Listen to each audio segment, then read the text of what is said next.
Assalamualaikum warahmatullahi wabarakatuh. Perkenalkan, saya Tinwarul Amalia dengan NIM akhir 113 dari program studi Psikologi Islam kelas 3D Universitas Islam Negeri Salatiga. Di sini saya akan mewawancarai teman saya untuk memenuhi tugas akhir semester mata kuliah wawancara yang diampu oleh Ibu Qurratul Ayun MPSI. Gimana kabarnya Mbak Naila? Alhamdulillah baik. Sebelum melakukan sesi wawancara nih, bisa Mbak Naila memperkenalkan diri terlebih dahulu, seperti Mbak Naila nih dari prodi apa, universitas mana, sekarang umur berapa? Perkenalkan, nama saya Naila Nur Haliso. Saat ini saya sedang mengambil pendidikan S1 Psikologi Islam di UIN Salatiga. Asal saya di Kendal. Sekarang semester berapa? Semester 3. Terima kasih ya udah datang ke sini. Tujuan saya di sini ini untuk mewawancarai Mbak Naila mengenai bandwagon efek. Apakah sebelumnya Mbak Naila pernah mendengar istilah bandwagon efek? Belum, Mbak.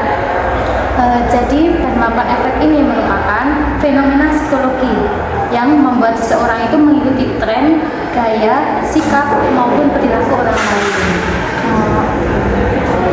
Bisa langsung kita mulai ya. Apakah kakak pernah mengalami bandwagon efek? Kalau dari anak zaman sekarang tuh bandwagon efek tuh kayak FOMO gitu ya, Mbak? Iya betul. Saya pernah mengalami FOMO. Bisa diceritakan nih FOMO mengenai? FOMO saya itu dulu tentang, kan karena saya suka lihat-lihat di sosmed gitu, saya tuh lihat orang-orang sering muncak gitu, terus saya tuh kayak pengen ikut-ikut loh mau muncak seperti itu. Udah berapa kali nih muncul? Baru sedikit kok, Mbak, belum banyak. Ada rencana lagi? Ada. Ya, semoga terlaksana ya. Amin, amin.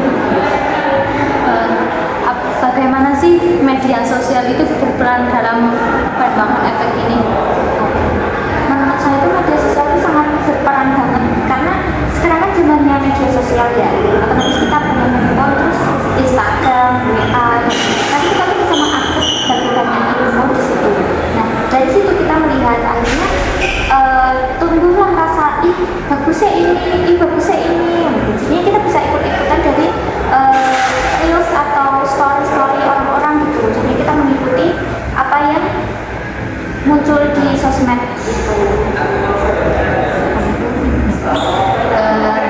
Lalu bagaimana sih kakak mengatasi tekanan sosial untuk mengikuti tren-tren yang sedang trending ini? Mungkin saya biasanya itu membatasi menggunakan TikTok.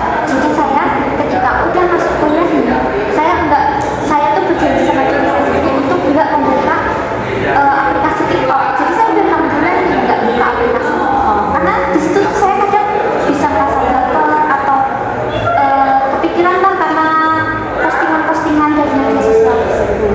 Membatasi penggunaan. Tadi ya udah 6 bulan nih nggak buka TikTok. Ya besok kalau udah bulan ini buka lagi. Oh berarti misal udah mulai kuliah walaupun nggak waktu jam kuliah, mbak nggak buka TikTok juga? Enggak. Hebat nih. Menurut kakak, apa yang memicu mahasiswa mengikuti tren tanpa mempedulikan konsekuensinya? Kalau menurut saya tuh yang bikin mereka ikut-ikutan gitu, karena kan media sosial kan mudah banget ya tersebar. Jadi itu kayak mahasiswa, ini keren ini yang like banyak, like-likean banyak, akhirnya mereka kayak, ya aku pengennya kayak gitu, kayak butuh validasi. Kalau misalnya mereka nggak butuh validasi dari temannya atau orang nyata gitu kan, mereka tuh pasti kayak senang dapat validasi dari dunia maya. Itu yang bikin mereka jadi ikut-ikutan tren di media sosial.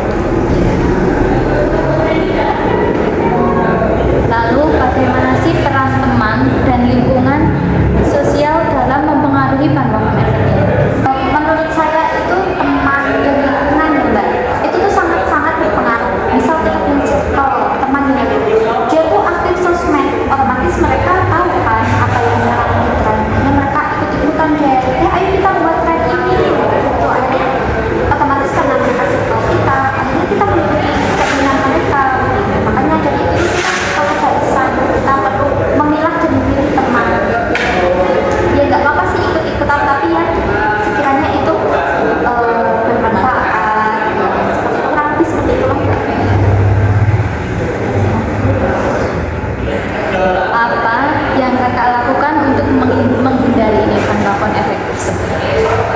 Seperti tadi saya membatasi penggunaan sosmed, pertemanan yang mereka nggak FOMO, nggak ikut-ikutan sosmed, terus menyibukkan diri dengan hal-hal yang relax seperti membaca, atau kita sibukkan dengan kuliah, kita sibukkan dengan bercengkrama dengan teman atau keluarga, kita sibukkan diri kita dengan hal yang positif. Kakak suka membaca? Berapa persen ya? 50-50 lah. Cuma untuk menyibukkan diri aja ya, biar nggak ikutan terlalu FOMO. Iya. Lalu bagaimana kakak menilai keputusan kakak untuk tidak mengikuti tren-tren tersebut? Apakah ada rasa khawatir atau cemas bila tertinggal dengan tren-tren yang sedang trending ini? Kalau trendingnya itu untuk upgrade diri, mungkin saya sedikit cemas. Tapi kalau misal kayak joget-joget atau fashion itu saya nggak khawatir. Tapi kalau seperti kan sekarang banyak ya kayak cari lowongan kerja lewat sosmed atau bagaimana itu, mungkin saya khawatir ketika saya tertinggal untuk upgrade diri. Tapi kalau untuk fashion terus gaya hidup itu mungkin tidak khawatir.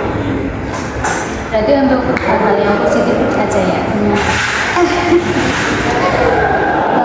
Kira-kira dampak apa yang akan muncul ketika kita tuh terus-terusan mengikuti tren? Mungkin ya kita akan merasa frustasi, tertekan ketika kita nggak bisa mengikuti. Kan kayak biasanya mengikuti, oh itu dia kayak hidupnya mewah, sedangkan standar kehidupan kita tuh nggak seperti itu. Malah kita tuh jadi menyulitkan diri kita sendiri. Apakah kakak mempunyai pengalaman mengikuti tren yang berdampak negatif atau positif? Selama ini sih belum. Puncak itu enggak sih. Kalau mencari berdampak positif atau negatif? Positif kok Kak. Jadi senang gitu.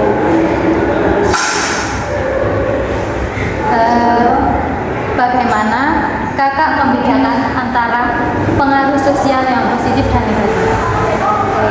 Sosial positif. Saya membedakannya dengan mungkin kita sesuaikan dengan norma, adat budaya, aturan keluarga kita.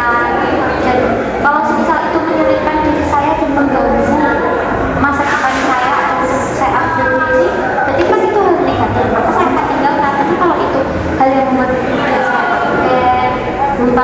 mempererat hubungan saya dengan teman, orang-orang di sekitar saya, keluarga, itu mereka hal positif. Dan kami itu nggak apa-apa.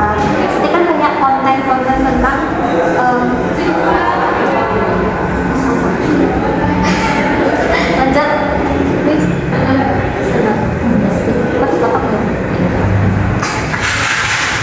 Baik, ini kan sudah sampai di akhir sesi wawancara. Terima kasih kakak telah meluangkan waktu untuk berpartisipasi mengikuti wawancara ini.